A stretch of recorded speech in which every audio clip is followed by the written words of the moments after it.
Hello, this is Dave Angeloni, and welcome to We All Have Shit, the only bi-weekly podcast that tries to take an honest look at what ails us and moves us forward into the lives we lead. The shit that I have is multiple sclerosis, and MS will be one of the focuses of our podcast, but we'll also discuss other types of shit that other people have as well. This will be done with comfort, realism, and sensitivity. Humor will be injected whenever the moment calls for it, and we will do our best to be brief, to the point, and real. Anything that might be difficult for us is on the table. Physical, mental, emotional, professional, personal, social, family, financial, etc.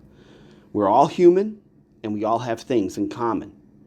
Moreover, we were created to exist in a social context and to help each other as best we can. We will strive to maintain positivity and enthusiasm during the challenges we face, because life is here and life is now. We simply owe it to ourselves and to each other to try our best every day. Each episode that we have will involve a few things: a discussion or exploration of some sort of difficulty that someone is dealing with, an expert spotlight on the topic, a discussion of how it sucks and what makes it difficult, and finally, what the person is doing currently to deal with it. Finally, while I may have been a trained and experienced professional counselor in a past life, this is not me now, and this is not our show.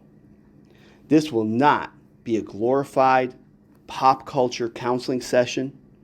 There will be no life-changing attributes shared, nor any high-minded ideals ascribed to. Rather, we will simply do our best to shed some light on our troubles, talk about how we're dealing with them, and hopefully make some positive contribution to the world around us. So, let's talk about my story, or my shit. I have multiple sclerosis, and MS sucks in every way. One thing I've learned about MS is that it's not very well known, because not very many people have it. There's different types of MS, although some may argue it's one type of MS and it exists only on a continuum. But my diagnosis is primary progressive multiple sclerosis. There's only about, forgive the figures here, I have it written down someplace, I don't have them on me now, but there's about 330 million people in the United States, okay? Of those, only about 1 million have MS. So we're a minority right there. Of that million, like 75% of them have relapsing, remitting MS, meaning that the MS will come and go. There'll be flares and then remissions along the way. A smaller minority, some estimates say about 100,000 people, have primary progressive MS. That's me, meaning that the MS exists within me, in my brain, and there's nothing I could do to eliminate it. I could only deal with it the best way I can, move when I'm able to, and rest when I need to. That's a lot. Further, of that 100,000, the vast majority of those are female. So, there's not many people that are walking with what I'm dealing with. And I am far too aware to acknowledge that many other people have many other things far more difficult than MS. Please understand that. That's a disclaimer that cannot be overemphasized enough, rather. So please note that, and thank you. So we'll talk more about MS and the details about it, but it's generally the growth of lesions that occur within your brain, and the lesions affect nerves and nerve fibers that go throughout your body. So the diagnosis of MS is individualized for everybody that has it. While there are certain things that you have in common, like a typical illness or disease, MS bucks that trend in that it's highly individualized. So that needs to be noted. It's something that I've struggled with, coming to terms with, and being aware of throughout my time. So a little bit more details about my story. Excuse me. So I was a college student. This is a long time ago. I was about 20, 21 years of age, and my mom got diagnosed with MS. And MS at that time was very different than it is now in terms of treatment and awareness and things like that. So for my mom, when she had it, the medical book on her diagnosis was MS is going to sap you of your energy. You're going to feel perpetually fatigued. So save your energy. Don't overexert yourself. Don't do too much because you don't have much in the tank. And that was the book on MS at the time. And my mom sort of took that to heart. And she lived a lifestyle that wasn't too active, but she did fight. And that is a hallmark of MS and people that are diagnosed with MS, is you have to develop and have a mentality and a demeanor of fight, because it's a perpetual thing that you're up against. So my mom's situation was, she was desperate to find something to reverse it, help it, cure it possibly. So the medical community, even though MS had been around for a long, long time prior to that, there was no set course of treatment for the disease. So there was a number of experimental efforts that were being taken in hospitals and facilities all over. And my mom and dad traveled every place. We're on the East Coast, so frequent trips to Philly, New York, Jersey, you name it. She was participating actively in clinical trials, experimental treatments, medications. And it was a very trying time for her and for me, witnessing that. I, at the time, as a college student, of course, I was intrigued by this and came to learn that there was no direct evidence that it was hereditary. There was circumstantial reports that it might be hereditary. So, of course, hearing that, was a bit of fear and worry, of course, in my mind, knowing that as an offspring, it might be in me too. And should that befall me, I wanted to do everything I can, as much as I can, to prepare myself.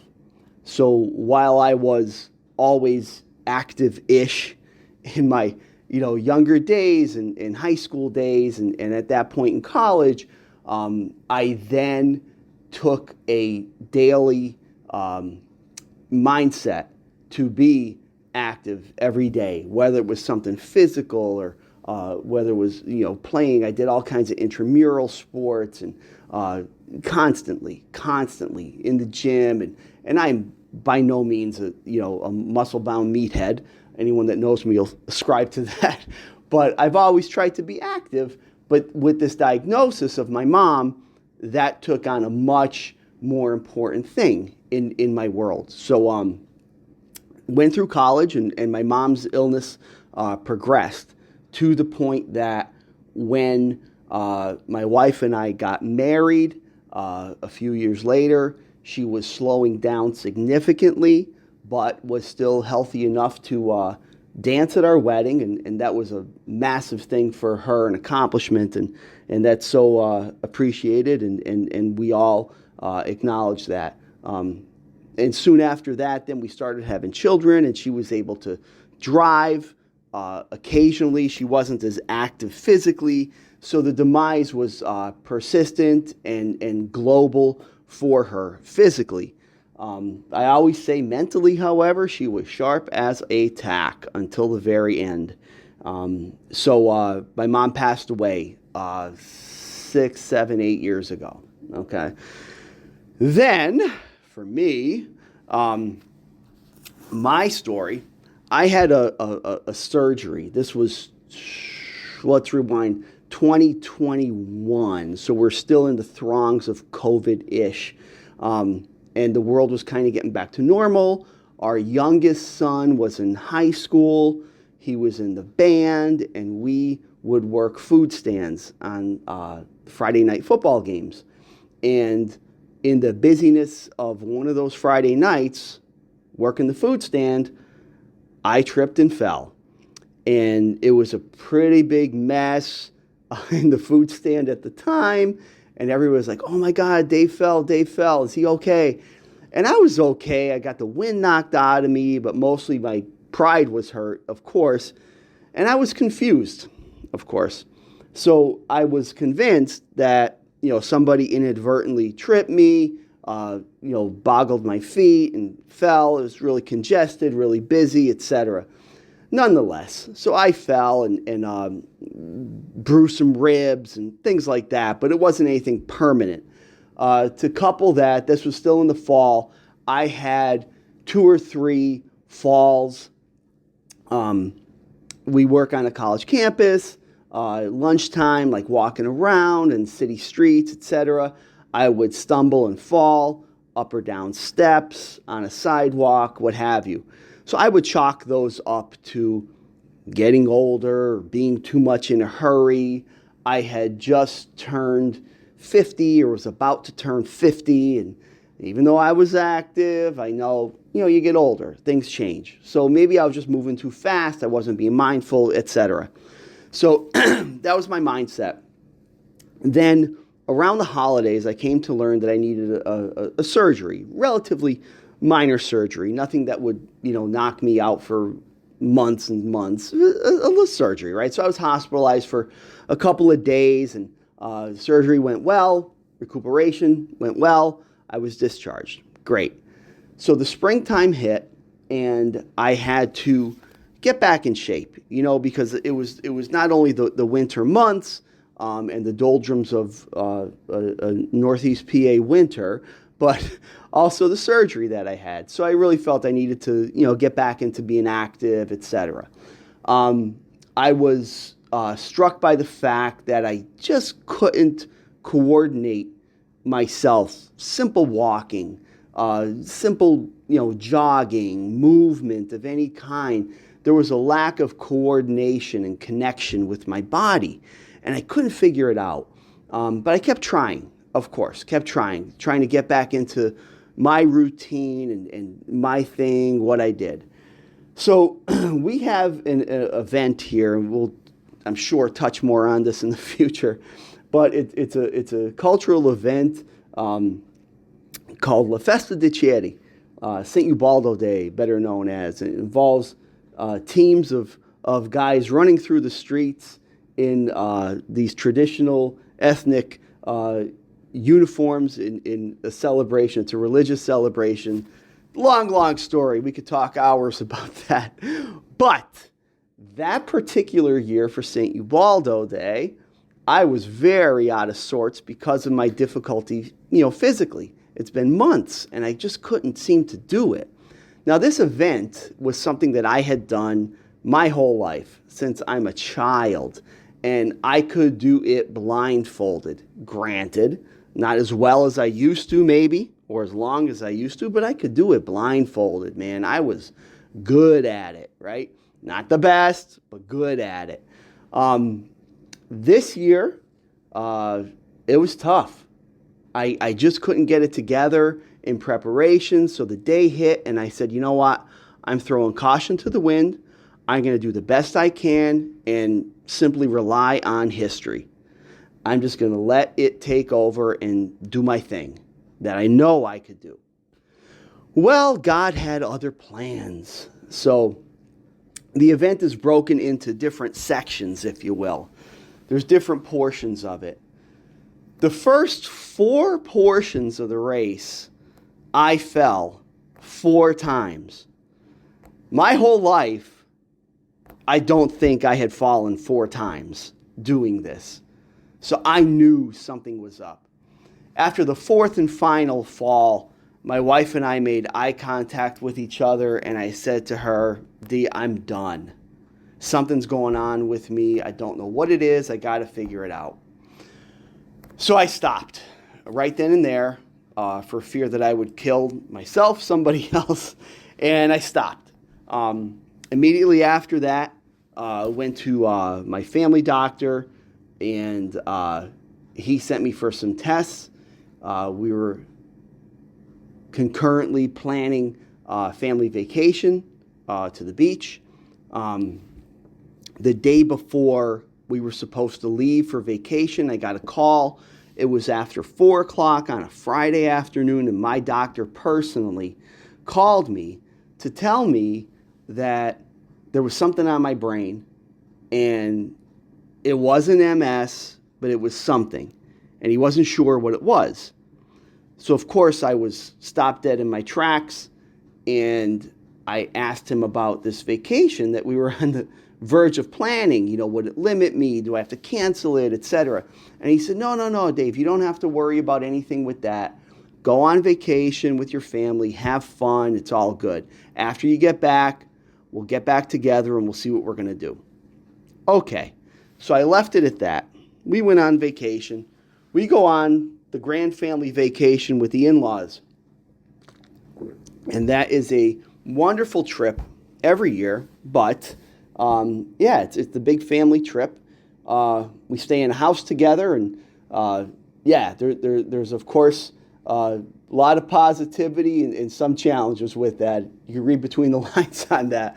But I love my in-laws and love the times that we have down there. So one night, we were sleeping, and I got up to do the middle of the night pee in the toilet, and I passed out. In the bathroom for some reason. Knocked the towel rack off the wall. There was a big hole in the drywall next to the toilet. So I came back into the bedroom, woke my wife up, told her, and she was like, holy God. So at that point, up till that point, I had not spoken to anybody, family, friends, about this stuff that was going on with me. It had been a few months now, and I haven't spoken to anybody, but I had no choice. I had to come out to my in-laws, explain to them. My kids had been aware. I think I told them in the car on the way down to the beach at like 5 in the morning, which was so stupid, but that was what I did. So sorry, guys, on that. But I told my in-laws, and they started the prayers, of course, which was helpful. Vacation ended, got back home. I had noticed some fatigue since then, but again, I'm 50. Right? Did it hit like a freight train? Was this unusual? I had never been 50 before, right? So I didn't know what to expect. Went back to my doctor. They scheduled an appointment for me with a neurologist to get a better look at my brain. The first appointment I could have locally was like 6 months out. And I said to myself, I was like, no, that cannot happen. So I called, and they said, well, are you willing to travel a little bit? And I said, sure, whatever. I need to know what this is. It's something inside my brain. I need to, figure it out. Yes, I travel. So I said, okay, you could do it like it's a 2-hour trip or so, and that's a little sooner. So I said, okay, when is that? Instead of 6 months out, that was 3 months out. I said, thank you for that, but that's not going to work either. So she said, okay, I'll see what I could do. God was good, and I think my mom was working on this because I got a call within a couple hours from the person again at the office saying that there was a cancellation at UPenn, University of Pennsylvania, neurology. Would you be interested in it? And I said, absolutely. When is it? They said, tomorrow morning at 9 a.m. So we're about 2-3 hours away from Penn. And this was like, 4:30 in the afternoon. So I said, absolutely, I'll take it. Called my wife, shifted hell and high water with both of our works and our personal stuff. And we were there in the office, 9 a.m. the next morning. Met with the neurologist. They did some testing on me. And the neurologist told me that she can't make an MS diagnosis now, but she said it certainly looks like I have it. She showed pictures and images and explained the multiple lesions that existed in my brain, and the potential outcome of that. We talked a little bit about family history, and she explained to me that a formal diagnosis of MS can only come after many other tests, blood work, cognitive tests, spinal tap, etc. So I spent that summer of 2022 doing that, back and forth to Penn in Philly. And even though it was enjoyable going back and forth to Philly, reliving a little bit of old college times, it was nothing like that, of course. Totally different life circumstance. But I had vials upon vials of blood drawn. I had MRIs taken. I had spinal tap taken. Come to find out that I had lesions all over my brain and my spinal cord. And I was diagnosed with PPMS, primary progressive multiple sclerosis. And that's a friggin' mouthful. So, So my doctor I was assigned to was out of Penn, and he was wonderful. I was formally diagnosed the day after, I believe, or maybe it was the day that my oldest son left the country. He was going on a year of service to the island of Yap in Micronesia. Exactly. I never heard of that place either until he was interested in it.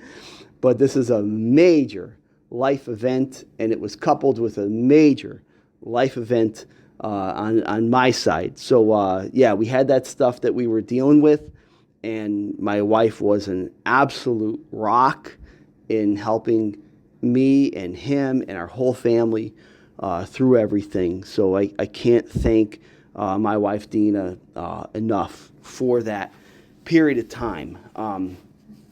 So I was, of course, flooded with perpetual feelings of depression, anxiety, guilt, fear, doubt, you name it. Like every possible negative emotion I could imagine, I went through and processed for God knows how long.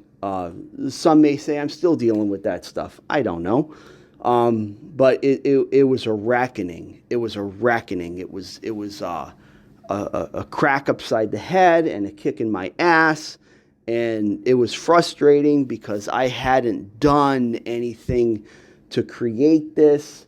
Right? There's a lot of diseases out there that are the result of negative choices or bad actions, etc. This and many others are not. They just kind of befall you. So I don't know why, but the Lord chose me for this. So, yeah, I had a lot of internal processing and reckoning to do with myself, and I'm still in the process of that. One of the best things that my neurologist shared with me was that MS today is light years away from how MS was when my mom had it. Whereas with her, at that time, the book on MS was to not do anything. Today, the book is to do everything. I have no restrictions, but I need to perpetually manage my symptoms. So what are my symptoms right now? Again, me individually, I am perpetually fatigued and imbalanced. Every step I take is challenged. Sometimes it's harder than others. Balance is tricky. I have to mentally, cognitively be aware. Left foot, right foot, heel toe, heel toe, heel toe. The simple act of walking that we all do mindlessly and instinctively, I need to now think about it. So as a trained mental health clinician, I am aware of modern concepts such as mindfulness and things like that. And I have friends that practice mindfulness in a very effective, good way, and ask me, what do you think about mindfulness? You should do some mindfulness. And I say, dude, I live mindfulness every second of every day. Every breath I take is mindful. I'm aware of everything because I need to. So that's one part of my reality, how I'm dealing with this. A second part of my reality is my activity level. I have a daily routine that involves stretches from the moment my feet hit the ground in the morning out of bed. I have to stretch my body in a certain way for a certain length of time just so I feel able to have a day. Because every day my body, this is primary progressive, so my body is not going to get any stronger, any better. The best I could do is maintain where I'm at every day. And that's a tough nut to crack. It won't be cracked. It'll just be there. So I never want MS to be out in front of me. I never want it to define me. I always will have MS with me, but I'm happy to keep MS by my side or behind me if it can get behind me. Maybe it's only behind me while I'm exercising or for a moment or two. But the most I'll allow MS to get me is to be with me side by side. I never want it out in front of me. And I don't always have the choice in that because sometimes it does. That's what I meant earlier when I said that I move when I can, I rest when I need to. I think that's good advice for anybody with any circumstance. But for me, it's sort of gospel. I need to live like that for that reason. That's how, the fight looks for me. So every day also, I try to do a different physical routine. I alternate between a cardio day and a strength training day. Today is a strength training day, so after I leave here, I'm going to, do that later on today. And again, this is simply only to maintain because I witnessed my mom physically get decimated. I never want that to happen to me. Today, I'm thankful to say and acknowledge that there's many, many people with primary progressive MS who live long, fruitful, happy lives. But it's not easy. You have to work for it. And that's what I'm in the process of doing. I'm thankful that there is a lot of research perpetually being done. There's new medications being created and administered. I am fortunate and blessed enough to be on an effective medication routine right now for me. I have a daily vitamin schedule. I have multivitamins, C vitamins, D vitamins. I'm on an anti-anxiety pill. I'm on an energy pill. I'm on a balance pill. I am eternally grateful for that medication routine that I have. That will not work for everybody with MS. I'm consciously aware of that. And everybody who has MS is as well. So that's frustrating. So the best we could do is find what works for us with it. I'm also on, I believe, the first FDA-approved medication for MS. This is not a medicine that will eliminate MS. It will just help you deal with it. It will limit the progression of you. It's called Ocrevus. There's commercials for it on TV. It's a blood infusion. You do it twice a year. I've been doing that since I've been diagnosed in 2022. And I think it is having an effect. I get annual MRIs, and they don't believe there are any new lesions that are forming in my brain currently. Anyone that's ever seen images of an MRI will tell you that the brain is a very complex place. So while that might be my opinion, there's no hard proof. But yeah, so even though I might feel differently every day, there doesn't appear to be any progression. And I'm eternally grateful for that. So that's a lot of my story. So we'll touch on that from time to time as we go forward. So like I said in the beginning here, this is an MS-centric show because MS is the shit I'm dealing with, you know, and I feel it's part of my purpose here to give some promotion and awareness to what MS is. We've created and participated in some fundraising around MS, and we'll talk more about that throughout the coming weeks and shows. We're going to be doing a MS walk event here locally. We'll talk about that to promote that a little bit. And all the funds that are created for any kind of MS awareness fund goes into MS research to develop these medications and to do studies on this. I've participated in a number of different studies through Penn Medicine, and they've been very helpful. So again, I'm grateful for that. So to summarize, every episode will have an occasional guest, an expert insight or opinion, a final thought or a quote or a proverb or a Bible verse or a song lyric, whatever.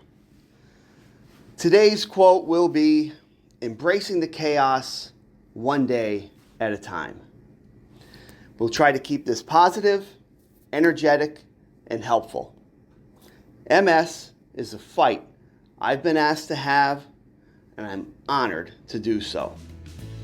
So until next time, onward.